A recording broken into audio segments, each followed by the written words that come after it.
Assalamu alaikum students. I hope all of you will be fine. Today I will discuss with you what is prose and prose writer, its history and its background, its definition, all the things I will try to explain with you. So आज हम pros को discuss करेंगे, pros की history discuss करेंगे, pros में देखेंगे कौन कौन से राइटर थे, उन्होंने क्या क्या पीस ऑफ वर्क किया, उनको क्या अवार्ड मिले, कौन किसको नोबेल प्राइज़ मिला, किसी को क्या मिला। तो इस हिसाब से हम इसको डिस्कस करने की कोशिश करेंगे। सबसे पहले तो हमें प्रोज के बारे में आइडिया होना चाहिए, व्हाट इज़ प्रोज, होता क्या है। तो प्रोज हम कह सकते हैं any piece of writing, any kind of work that is built on sentences and paragraphs, so rather than lines or verses like a poetry. So you can say that prose is written in sentence and paragraph, not in verse like poetry. In poetry you can see that there is a verse, rhythm, repetition, alliteration. There are many kind of devices that is used in poetry, but in prose it's a simple thing, so you don't go to depth in it, you just define it in a simple way, any piece of work that is built on sentences and paragraphs. So we can say that examples of prose includes novels, short stories, essays, letters, editorials, articles and journals. So ये सारी चीज़ें ना pros में आती हैं, मतलब इसमें novels भी हो सकता है, शॉर्ट स्टोरीज भी हो सकती हैं, एसेज भी हो सकते हैं, लेटर्स भी हो सकते हैं, आर्टिकल्स भी हो सकते हैं, जर्नल भी हो सकते हैं। ये सारी चीज़ें प्रोज में आती हैं, तो हमें प्रोज के बारे में आइडिया होना चाहिए। उसके बाद हम इसकी हिस्ट्री को देख लेते हैं कि हिस्ट्री क्या है।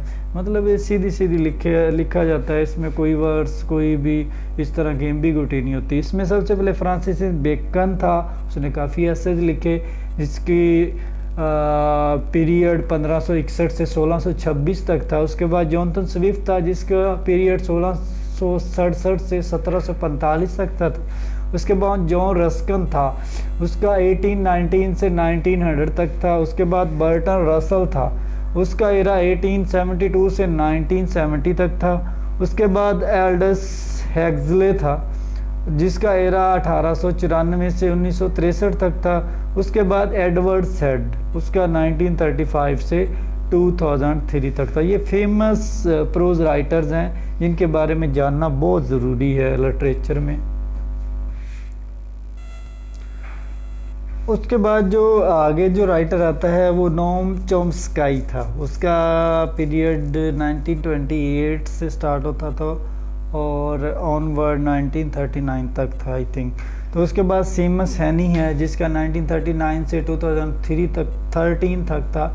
उसके बाद जोसेफ एडिसन था जिसका एरा 1672 से 1719 तक था। उसके बाद चार्ल्स लैम्ब था जिसका एरा 1775 से 1834 तक था। उसके बाद जेएस मिल था जिसका 1806 से 1873 तक था। उसके बाद वर्जीनिया वुल्फ 1882 से 1941 तक था। उसकी वेरी फेमस जो वर्क था a room of one's own, it's a very famous work in prose writing.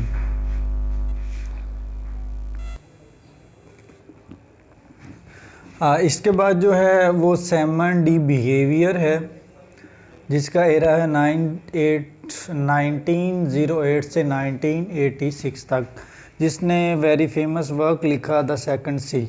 उसके बाद लिटन स्टेची है, उसका एरा है 1880 से 1932 तक, जिसके दो फेमस वर्क्स हैं end of journal garden and Florence nightingales.